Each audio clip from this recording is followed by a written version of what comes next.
नमस्कार दोस्तों, आप सभी का स्वागत है इस ऑनलाइन स्टडी क्लास वीर पथ पर।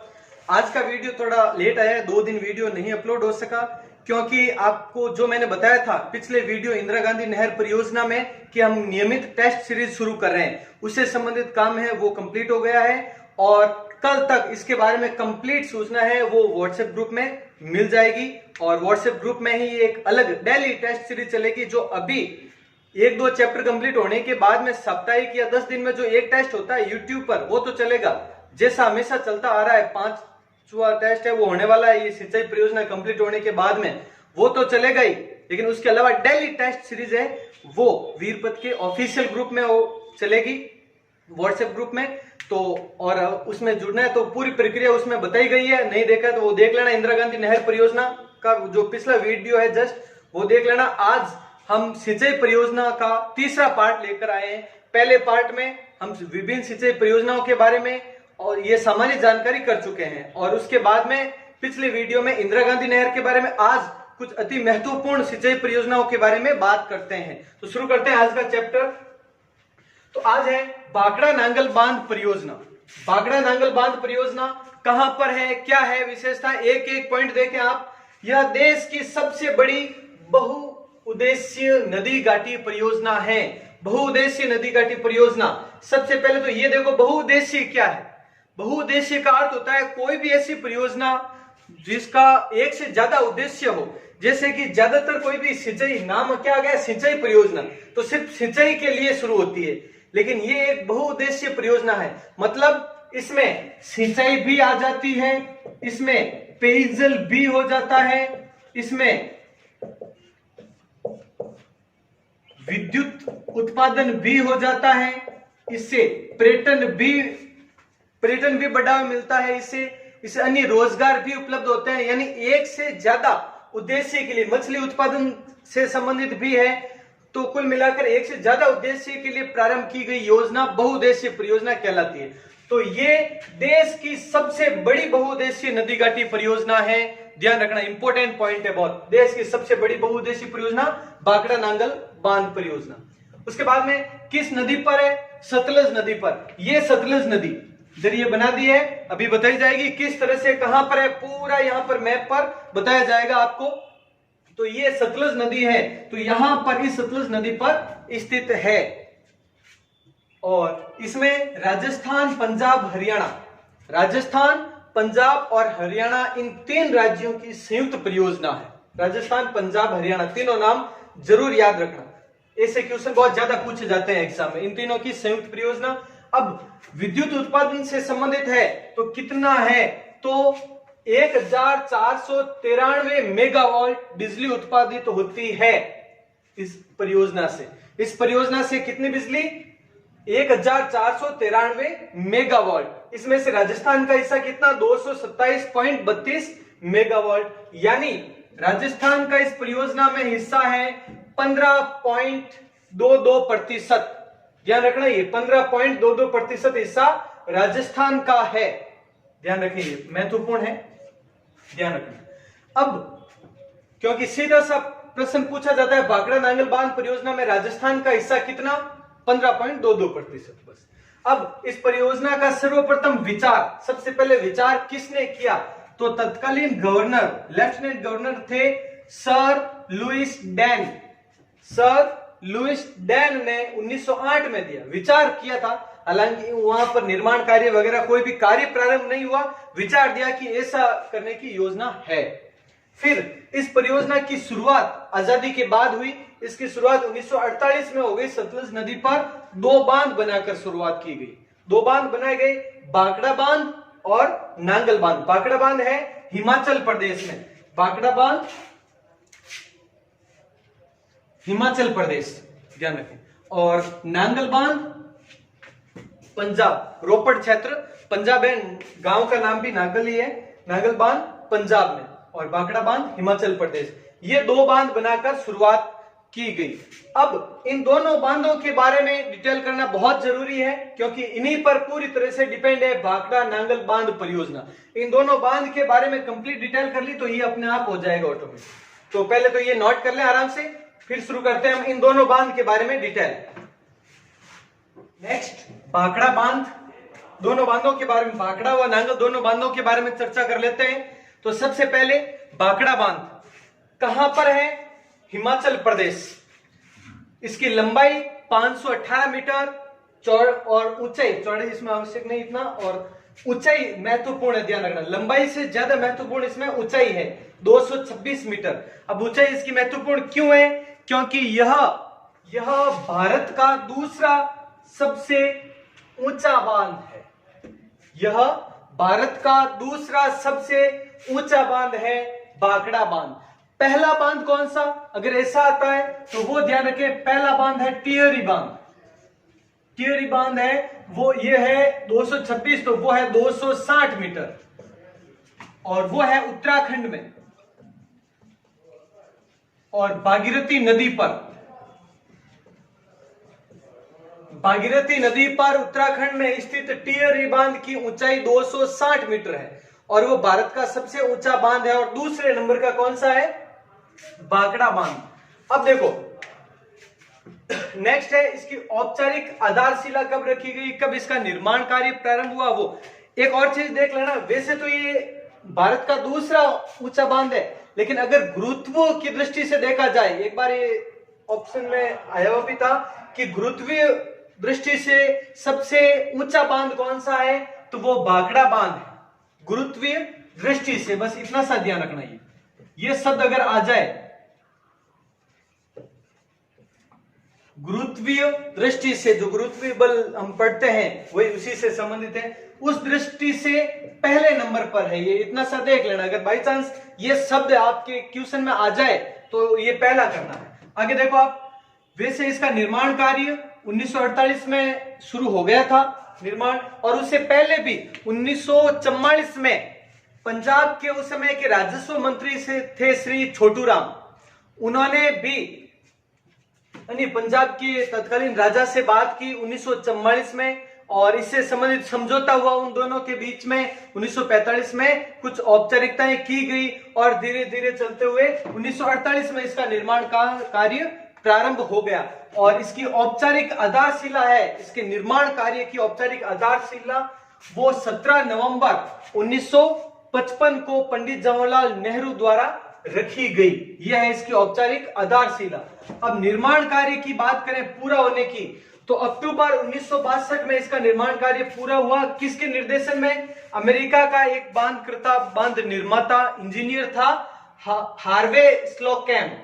हार्वे स्लोकैम नामक एक अमेरिकी इंजीनियर था, उसके निर्देशन में यह काम पूरा हुआ, ध्यान रखें आप। अब 1963 में फिर एक फंक्शन में पंडित जवाहरलाल नेहरू जी ने इसे राष्ट्र को समर्पित किया और इसको क्या बताया, ये ध्यान रखना, चमत्कारी विराट वस्तु। यानी पंडित जवाहरलाल नेहरू ने भाखड़ा बांध को क्या कहा? चमत्कारी विराट वस्तु कहा। और पंडित जवाहरलाल नेहरू ने ही बहुउद्देशीय परियोजनाओं को, इसी प्रकार की और भी सभी बहुउद्देशीय परियोजनाएं हैं, उन परियोजनाओं को क्या कहा? आधुनिक भारत का मंदिर। बहुउद्देशीय परियोजनाओं को आधुनिक भारत का मंदिर कहा पंडित जवाहरलाल नेहरू ने। तो यह है भाखड़ा बांध। अभी इसके बारे में और समझते हैं। पहले नांगल बांध के बारे में ये सामान्य जानकारी प्राप्त कर लें। पंजाब में है, नांगल गांव है रोपड़ क्षेत्र में, और भाखड़ा बांध से सिर्फ 12 किलोमीटर दूर। यहां पर अब देखना एक एक पॉइंट के बारे में। यह है भाखड़ा बांध और यह है नांगल बांध, और इन्हीं दोनों से मिलकर बनी है ये परियोजना भाखड़ा नांगल बांध सतलज नदी पर। यानी इनके बीच में दूरी कितनी है? 12 किलोमीटर की।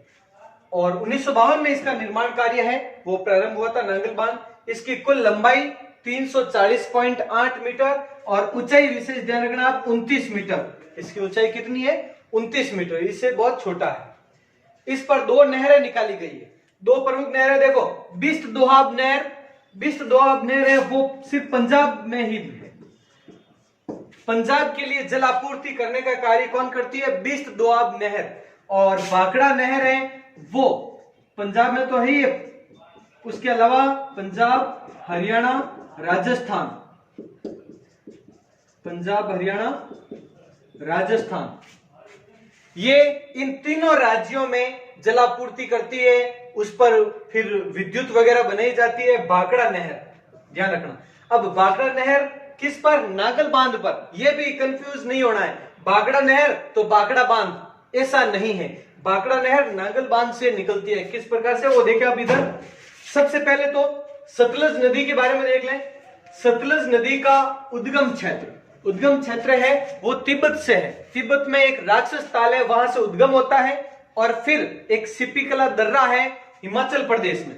हिमाचल प्रदेश में एक दर्रे का नाम है सिपिकला, वहां से ये भारत में प्रवेश करती है। तिब्बत में उद्गम सतलज नदी का, क्योंकि बार बार आ रही है। कल इंदिरा गांधी नहर परियोजना पढ़ा, तब भी आया था कि सतलज व्यास नदियों के संगम पर स्थित है।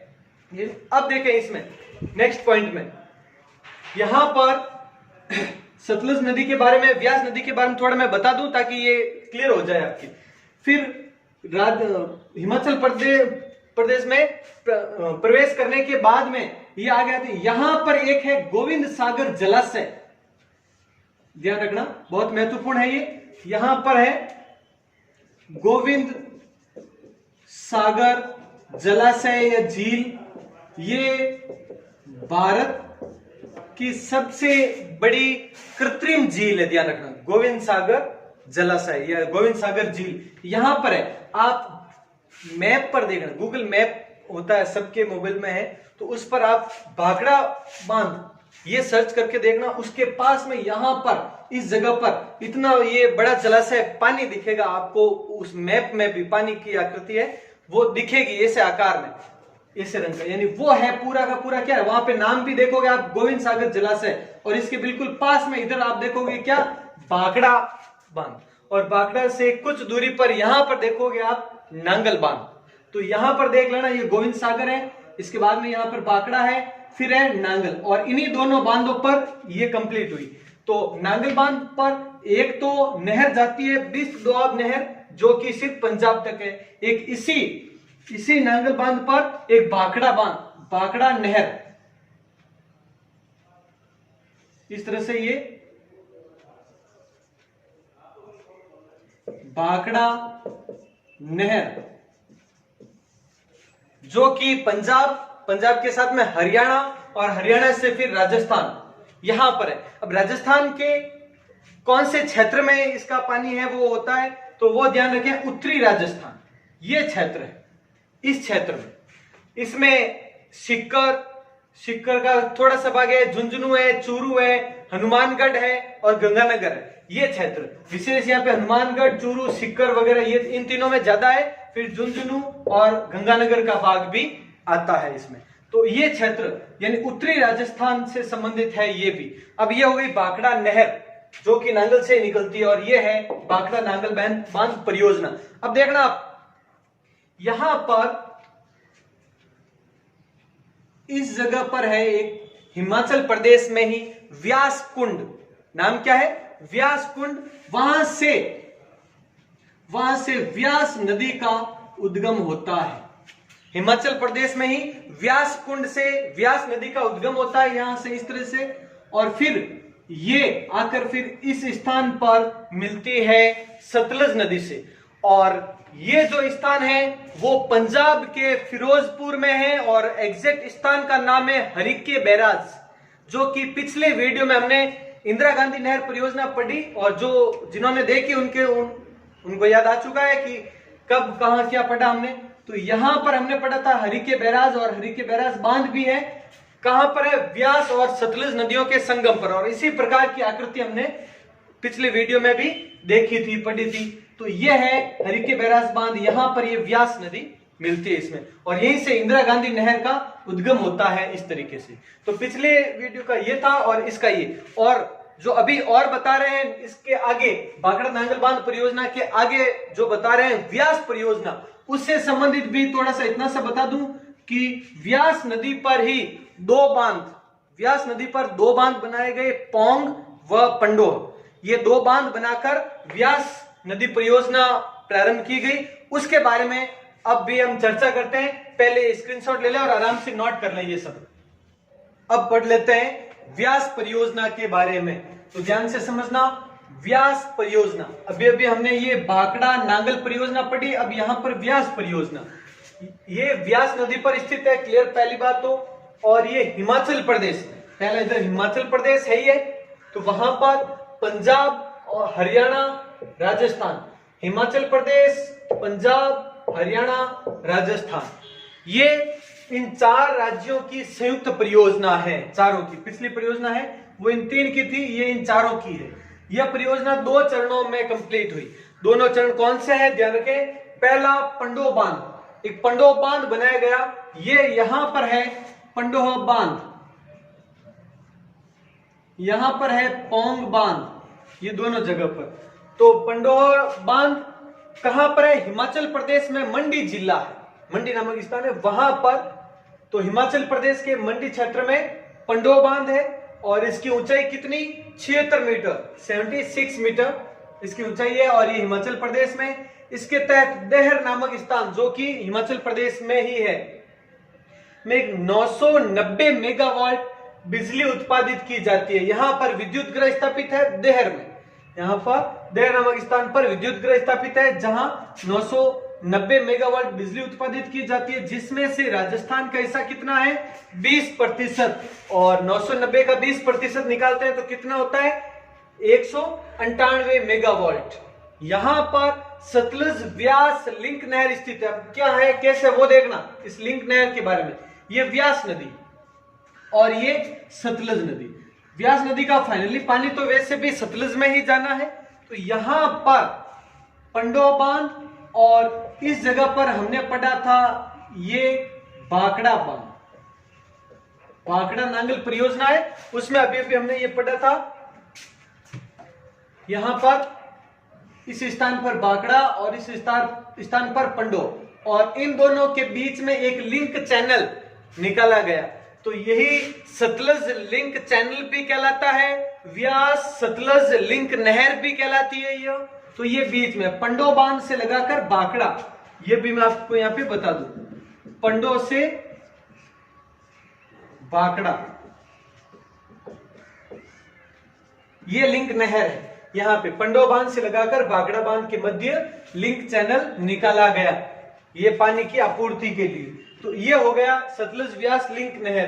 पौंग बांध ये कहां पर है, हिमाचल प्रदेश का कांगड़ा जिला है, हिमाचल प्रदेश के कांगड़ा जिले में है पौंग बांध, और ऊंचाई कितनी, 133 मीटर। इस पर लगभग 390, कहीं पर 384 भी है, 386 भी है, 390 भी है, लगभग 390 मेगावाट के आसपास बिजली प्राप्त होती है। यानी अलग अलग गाइड में अलग अलग लिखा है, लेकिन ये एग्जैक्ट सही है, जिसका 59% भाग कितना, यहां देखो, अगर पूछा जाए कि व्यास नदी से राजस्थान का कितना प्रतिशत हिस्सा है, कितना प्रतिशत बिजली प्राप्त होती है, तो अलग अलग है। पंडोह बांध से 20% और पौंग बांध से 59%, यानी 390 का 59%, फिर लगभग 230 मेगावाट बिजली राजस्थान को प्राप्त होती है यहां पर। अब यहां पे देखना आप ध्यान से, यहां पर व्यास नदी का उद्गम बताया था मैंने आपको, व्यास कुंड है हिमाचल प्रदेश में, वहां पर हिमाचल प्रदेश में ही 2 बांध, पंडोह व पौंग। पंडोह बांध कहां पर है, मंडी जिला हिमाचल प्रदेश। पौंग बांध कहां पर है, कांगड़ा जिला हिमाचल प्रदेश। वहां पर ये व्यास परियोजना, दोनों पर बिजली उत्पादित की जाती है। फिर यहां पर ये इस जगह पर कौन सा स्थान है, यहां पर हरिके बैराज, हरिके बैराज स्थान पर ये मिल जाती है सतलुज नदी पर, और इसी स्थान पर हरिके बैराज से ही इंदिरा गांधी नहर परियोजना का उद्गम होता है। तो देखो, अगर एक तरीके से आए, व्यास नदी परियोजना का मुख्य उद्देश्य कौन सा है, तो वहां पर एक ये भी है मुख्य उद्देश्य कि इंदिरा गांधी नहर परियोजना को जल उपलब्ध करवाना। इंदिरा गांधी नहर परियोजना को कौन सी 2 नदियों से पानी प्राप्त होता है, सतलुज और व्यास। सतलुज तो ऑलरेडी यहाँ चली रही थी, लेकिन व्यास है यहीं पर, इसी स्थान पर ये सतलुज में मिलती है, जहां से इंदिरा गांधी नहर परियोजना का प्रारंभ होता है। तो ये इस तरीके से ये हो गई व्यास परियोजना। पहले तो इसके बारे में नोट डाउन कर लें सब कुछ। तो इस प्रकार ये व्यास परियोजना तो हमने पढ़ ली। अब इसमें एक व्यास नदी जल विवाद के बारे में आपने सुना होगा, व्यास नदी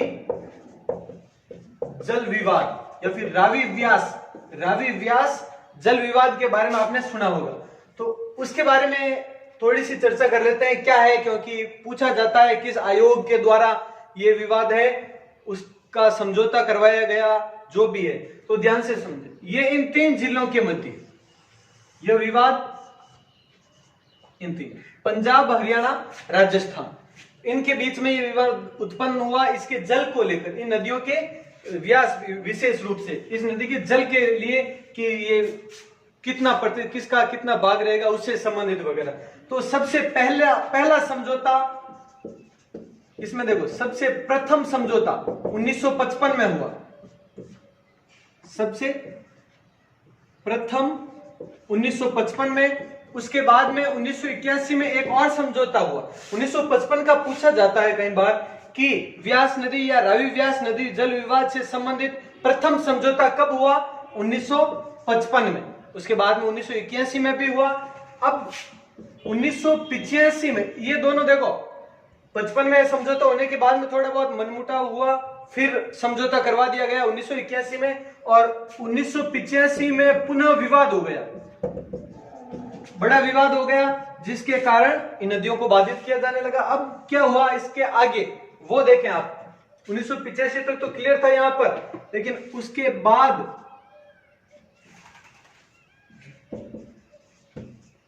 राजीव लोंगेवाला समझौते के तहत, एक तो ये ध्यान रखना, राजीव लोंगेवाला समझौते के तहत भारत सरकार द्वारा 26 जनवरी 1986 को 26 जनवरी 1986 को न्यायमूर्ति यानी न्यायाधीश ईरानी, नाम क्या था? ईरानी की अध्यक्षता में एक ईरानी आयोग का गठन किया। ईरानी आयोग का गठन किया। यह ध्यान रखना आपने कि ईरानी आयोग का गठन किसके तहत किया गया? राजीव लोंगेवाला समझौते के तहत किया गया 26 जनवरी 1986 को। और ईरानी आयोग ने अपनी रिपोर्ट मई 1987 को प्रस्तुत की। मई 1987 को प्रस्तुत की। तो यह है व्यास नदी जल विवाद या रावी व्यास नदी जल विवाद इन तीनों राज्यों के बीच में। और ये जो रिपोर्ट है जो अभी चल रहा है, मैंने जो बताया था आंकड़ा इनका, इस रिपोर्ट के तहत ही उसके बाद में ये अलग अलग जितना राजस्थान का प्रतिशत बताया था जैसे कि उस हिसाब से हो गया। अब ये व्यास परियोजना कंप्लीट, और उससे पहले बाकड़ा नांगल परियोजना कंप्लीट, इंदिरा गांधी नहर परियोजना पिछले वीडियो में पढ़ी है। यानी ये एक ही संबंधित है, इसीलिए मैं पॉइंट टू पॉइंट बता रहा हूं ताकि आपके माइंड में वो पिछली परियोजना भी रहे और ये भी रहे। और नेक्स्ट परियोजना है वो हम अगली वीडियो में करेंगे, क्योंकि ज्यादा लंबा वीडियो होने के कारण अपलोड होने में बहुत ज्यादा समस्या होती है। इस कारण अगली वीडियो में हम नेक्स्ट के बारे में करेंगे, ठीक है। और ज्यादा क्या है, डिटेल करवाने भी आवश्यक है। अगर देखा जाए तो सिंचाई परियोजना एक दिन के वीडियो में भी हो सकती है, लेकिन वैसा नहीं करना है। वहां पर आपको पूरी डिटेल बतानी होगी। अगर 2-2, 3-3 लाइन लिखवा कर अगर हो जाए तो हो सकता है, लेकिन ऐसा नहीं करवाना। डिटेल करवाऊंगा आपको कंप्लीट, ताकि किसी भी एग्जाम में कोई भी क्वेश्चन है वो आउट ऑफ कोर्स नहीं हो आपके। तो ठीक है, मिलते हैं अगले वीडियो में। जय हिंद, जय भारत।